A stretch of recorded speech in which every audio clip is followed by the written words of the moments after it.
Hey y'all, welcome back to Talking Pagosa Springs with John McSwain. This is where I answer questions from you about what life really feels like here in Pagosa Springs. And today I will be answering the number one question that I get asked when it comes to living here. And that's how affordable is it to live in Pagosa Springs? Because at the end of the day, it can be one of the most beautiful places in America. But if it's just too expensive to live here, then trying to make it a place that you can call home is going to feel more like just another unnecessary struggle. So, how much does it actually cost to live in Pagosa? What do people really have to set aside for housing, rent, gas, groceries, and utilities?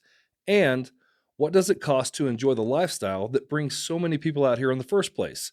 And those are things like all the things to do and see and experience in Pagosa, the slower pace, the scenery, the mountain lifestyle, and all that comes with that lifestyle, or how it can truly bring out that adventurous side of you.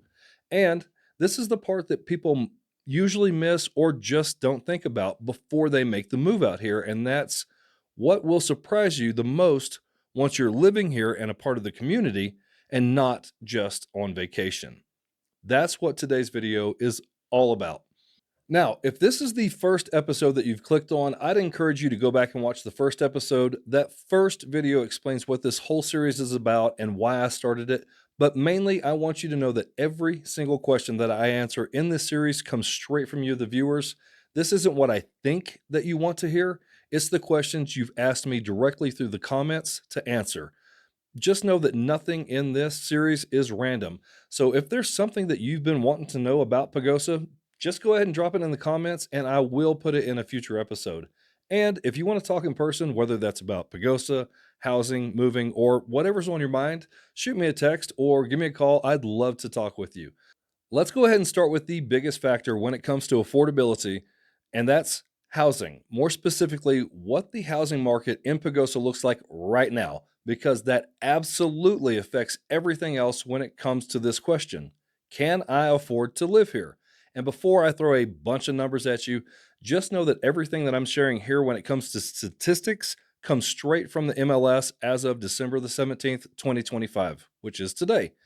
This is real data from actual listings and closings. So let's talk about prices first. In November of 2025, the average sold price in Pagosa Springs was $518,810. And to really understand where we are today, it helps to go back and see how we got here. In 2023, the average sold price was $573,467. Then in 2024, prices climbed about 13.5%, bringing that average up to a sold price of $650,745. Since then, things have shifted in a big way, and you can see it plain as day when you compare those two numbers. And that's a big change, like huge, from almost 651,000 down to just shy of 519,000. That's roughly a $132,000 difference. To put it another way, prices fell about 20.3% over a 3-year period. Just for clarity, all these numbers that I'm sharing with you today includes all housing types combined: single family homes, condos, townhomes, and manufactured homes. Now, if we were to isolate single family homes by themselves, the median sold price is 525,252, which is a barely even noticeable difference from when we combined all four property types together, and that was at $518,810. So, not a big difference there. So, we're just going to continue with uh, these statistics coming from all four property types combined. Right now, there are 214 homes actively listed as of today while I'm recording this. And one thing that stands out here is how seasonal our local market really is. In 2024, January, winter, we had 23 new listings. March, 56, April, 50, and May jumped up to 97. And that was the peak month for that year. After that, activity slowed way down. September had 41, December had 48. Then January of 25, listings dropped back down to 26. But By May, they were right back up to 97 again. Last month in November, there were 26 new listings, which is pretty typical for this time of year. Winter makes things slow way down, and the snow makes it harder to show homes, whether it's trying to get up the driveway if it hasn't been plowed, dragging snow and mud through the house. Also, if you're the buyer, you don't get a true sense for the outside of the property and what it really looks like. And most sellers want to wait until spring. That's when the properties show better and buyers are just statistically more active. When it comes to inventory, June is usually our biggest or busiest month. June of 2024, we had 251 homes actively listed. June of 2025, we had 311 homes listed. And if you and your realtor are paying attention, this also indicates a market shift with a 24% increase of homes on the market throughout the course of just one calendar year. And here's why these numbers and stats matter, because they influence how homes are priced, how offers are written, and how long properties actually sit on the market. So let's talk about that. How long homes are taking to sell. And we do that by looking at days on market and through comparing a specific year and season.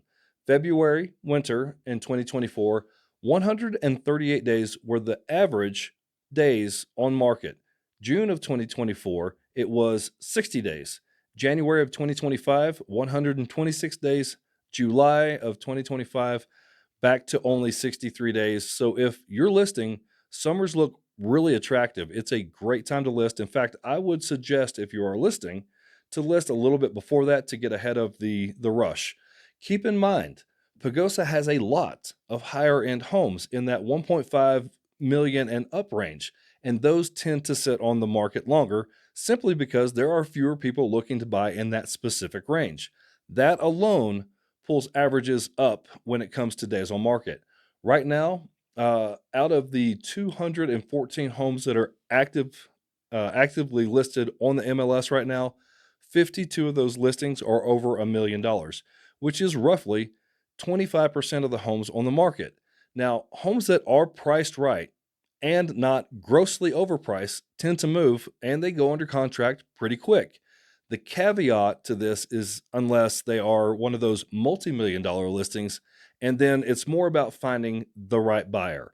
The next one is one of the biggest and possibly one of the most important numbers right now, December 17th, 2025. The average days on market today is 192 days. That is a 5-year high. Compare that to 2020, January of 2020, that is a 67% increase when it comes to days on market. And just keep in mind, a lot of what we're seeing right now comes down to market trends, interest rates, and seasonal swings. And unfortunately, some people bought at the top of the market years ago, and they're not in a position that makes selling their homes feasible right now. All of these scenarios can affect the market at any given time. Now, let's talk about rentals here in Pagosa. A lot of people rent first just to get to know the town and get settled into work and figure out if this really is a place that they want to call home long enough to buy a house.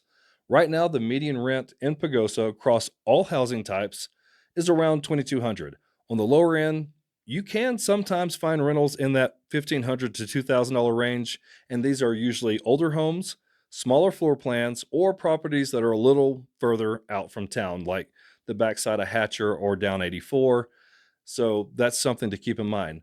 Once we look at newer homes, larger layouts, or anything with a lot more space, rent can climb to that $2,500 range all the way up to 4,000 or more.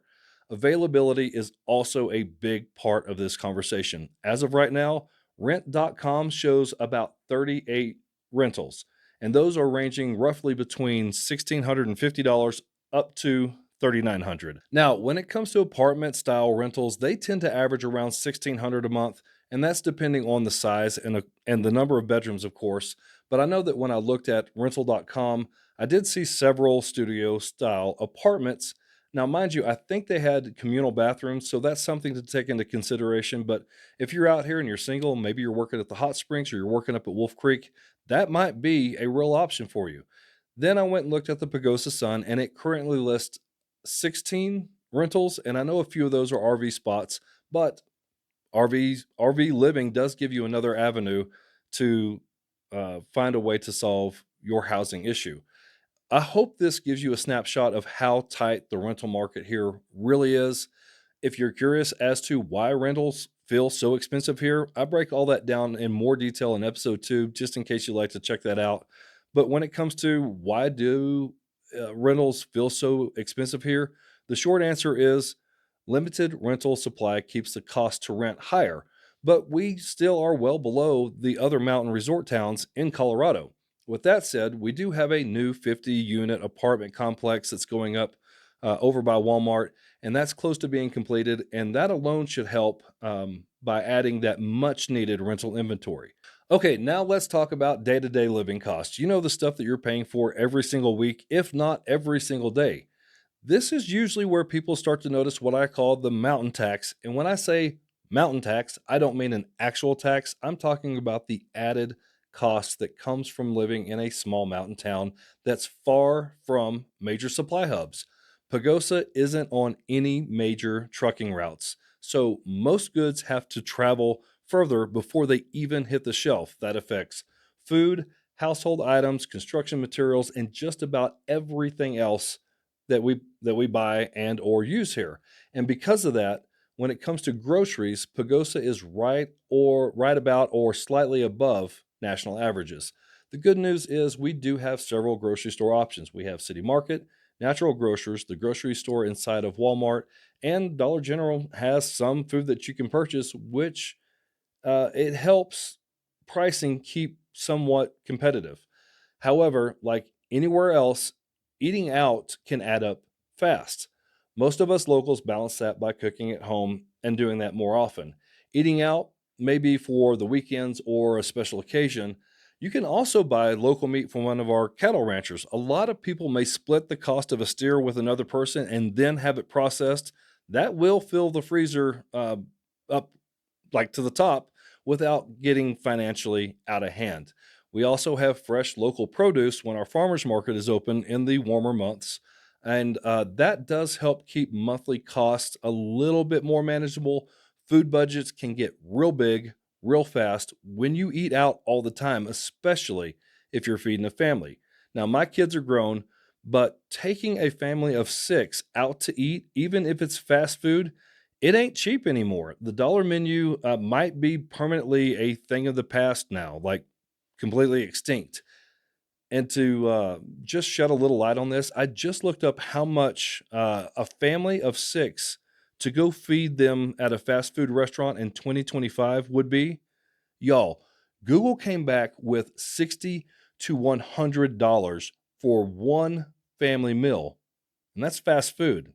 Not real healthy, not real tasty. That's actually insane. I know that if I had little ones still right now, we would be limiting that like big time. Okay, moving on. Another place that people notice the mountain tax is with services. Things like contractors, home repair work, auto work, and specialized services. With fewer providers to choose from and longer distances to travel, depending on what it is, a technician or a tradesman might have to come from Durango or further, so prices can and sometimes do run a little higher because of that. That's not something that's unique to Pagosa. It's very common in mountain towns, but it's still something to factor in when you're talking about budgeting and affordability. So, when people ask me, John, is it really expensive to live in Pagosa? The honest answer is yeah, some things cost more and some things cost less. You may spend more on groceries and services, but you often spend less on entertainment, recreation, and lifestyle activities. A lot of what people do here, like hanging out at the river, tubing down the river, hiking, biking, snowshoeing, sledding, disc golf, pickleball, a lot of these things are free or have minimal upfront cost for equipment and things like that.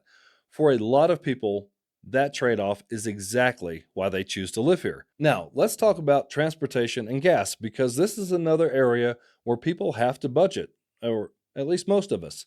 Pagosa is more remote than most people realize. We're about 60 miles from Durango, which is the closest town with bigger services and shopping. Farmington is about 75 miles away. Albuquerque is about 3.5 hours away. Colorado Springs is 4.5, and Denver is closer to 5.5 hours. But distance matters. It affects how often you drive, how much fuel you use, and the wear and tear on your vehicles. And that hits harder when you have to travel for work. Another thing that people don't realize before they move to Pagosa is that we don't have any auto dealerships. We have some mechanics, but we don't have anywhere to purchase vehicles as far as a dealership goes.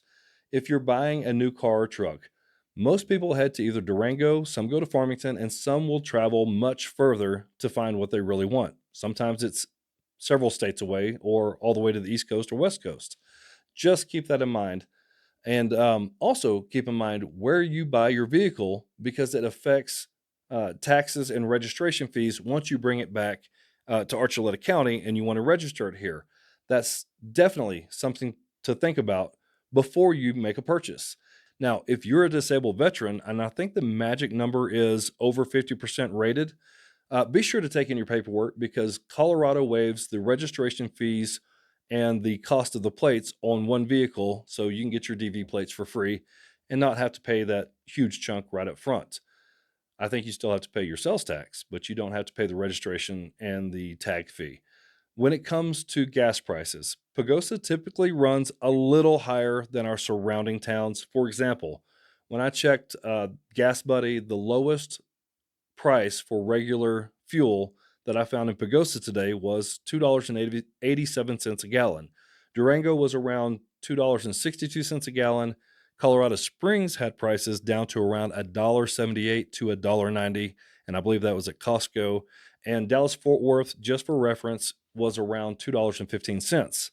That's an example of how location and distance shows up in everyday costs.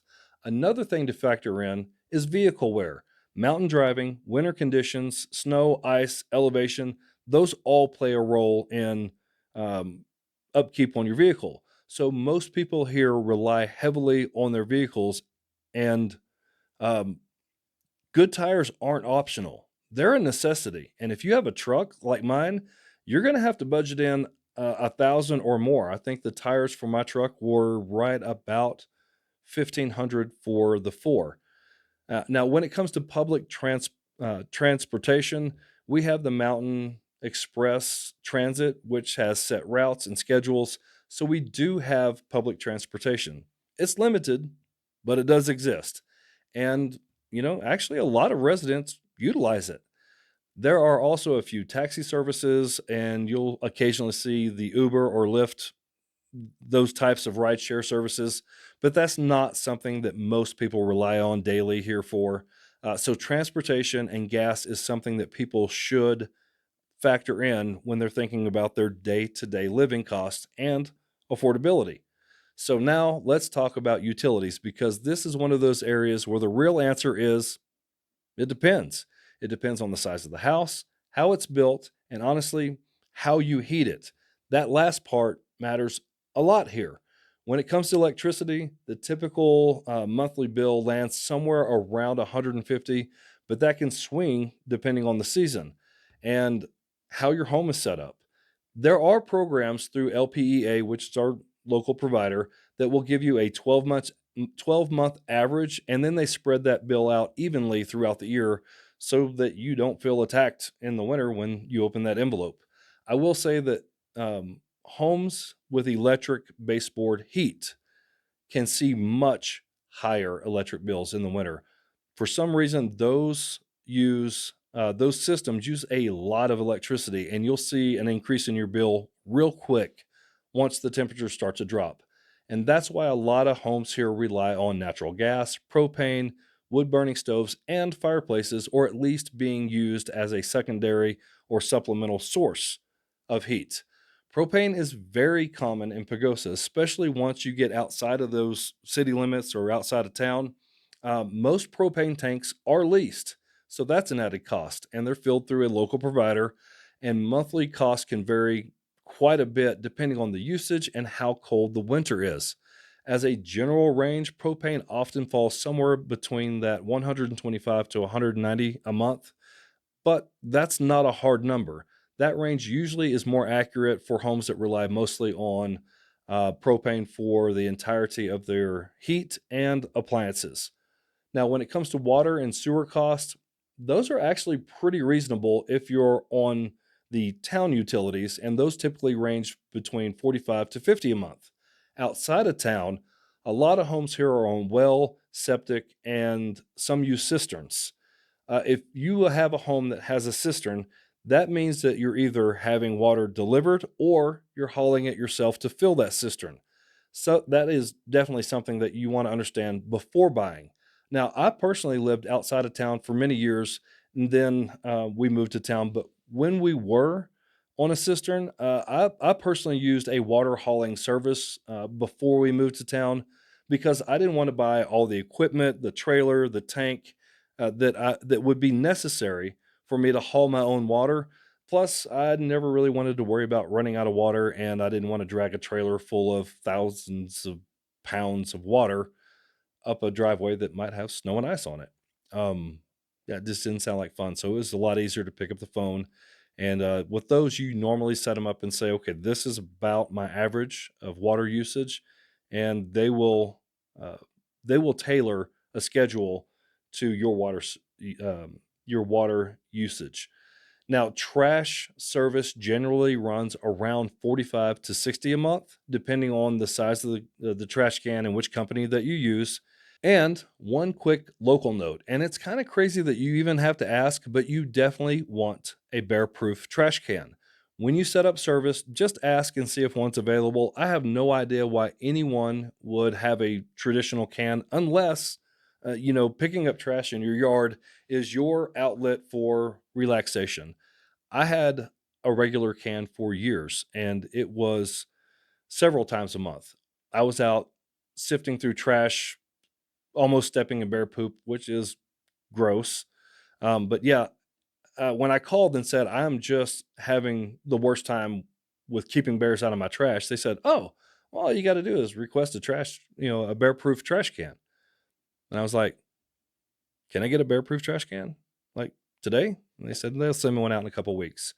We do have something here called Pagosa time, but that's for another episode. Another thing to factor in is general home maintenance between the snow, sun, elevation, and the weather, and possibly woodpeckers. I can't stand those things. They cause a ton of damage to wood siding, not to mention they will drive you nuts with all the tapping on your house starting at, I don't know, the break of dawn. Over time, mountain homes can have that good old fashioned wear and tear that require upkeep and maintenance. And for example, log homes usually need the exterior logs resealed every 3 to 5 years.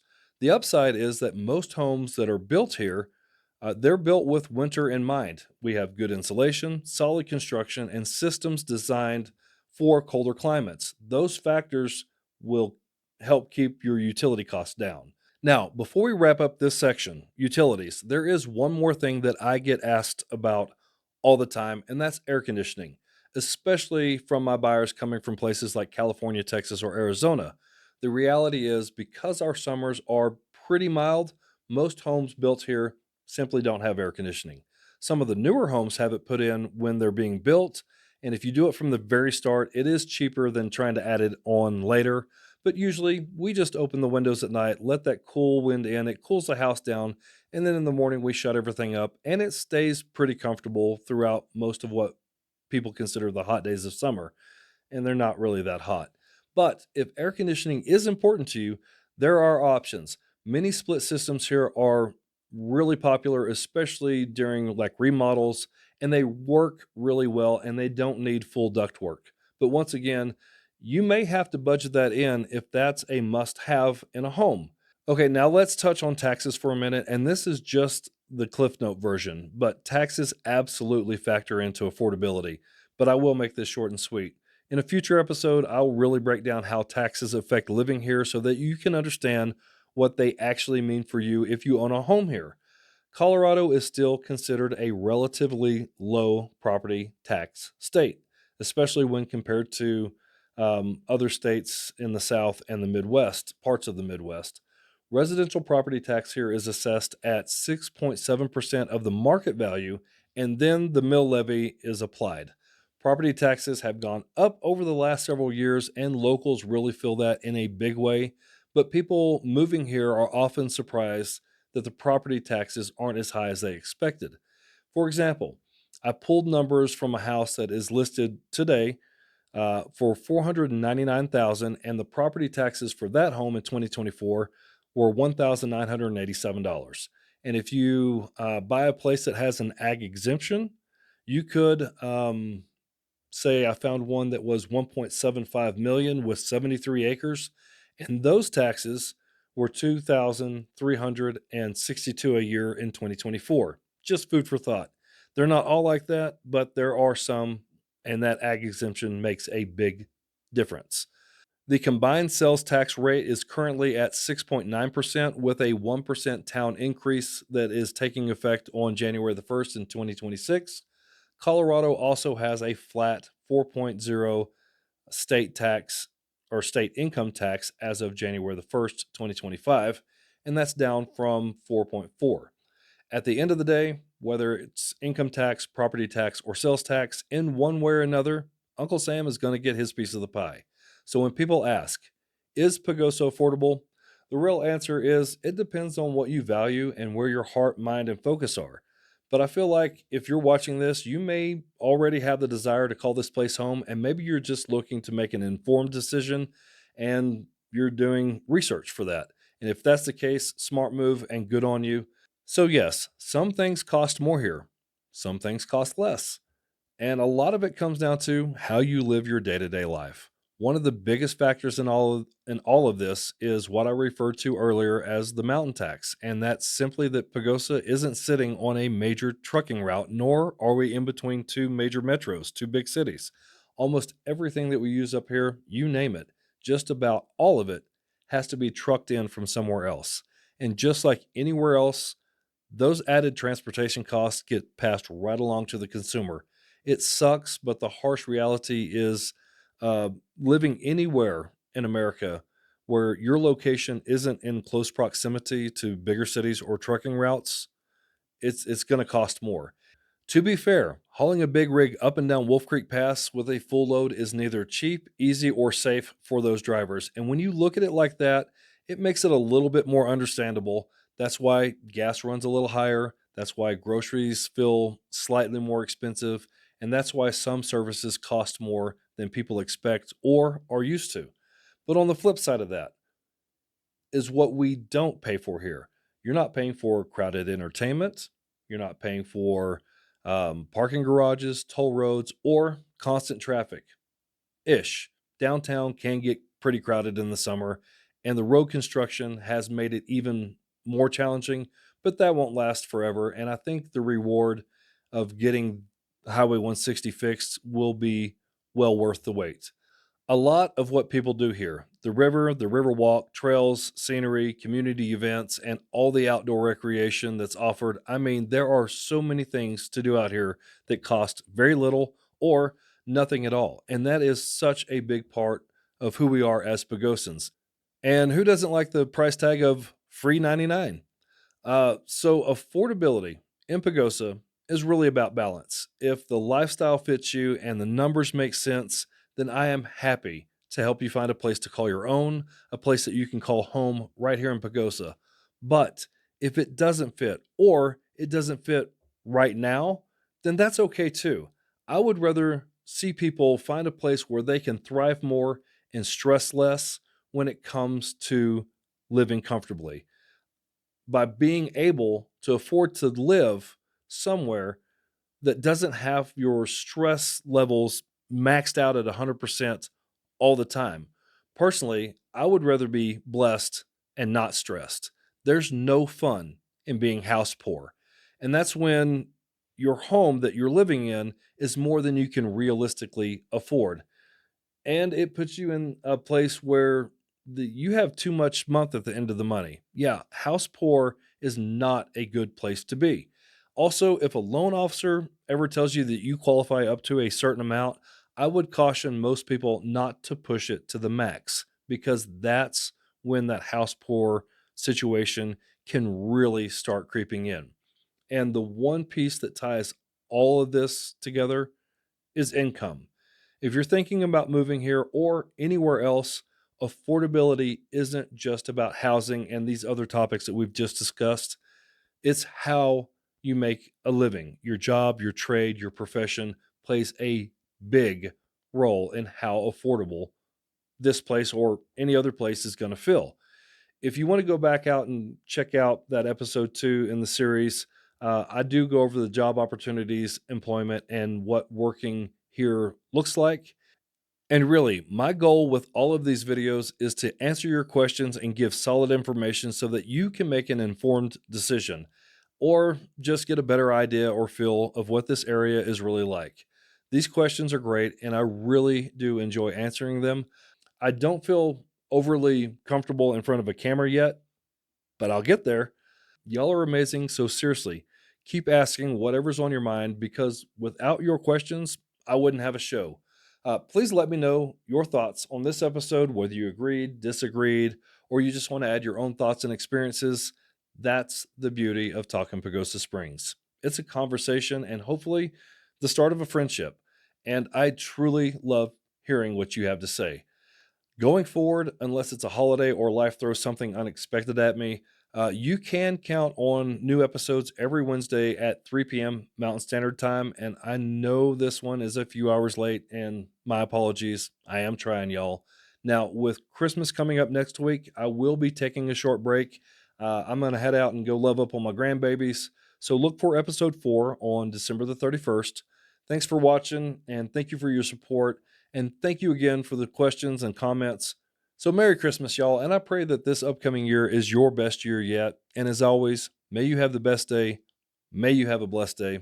And I'll see you in the next video.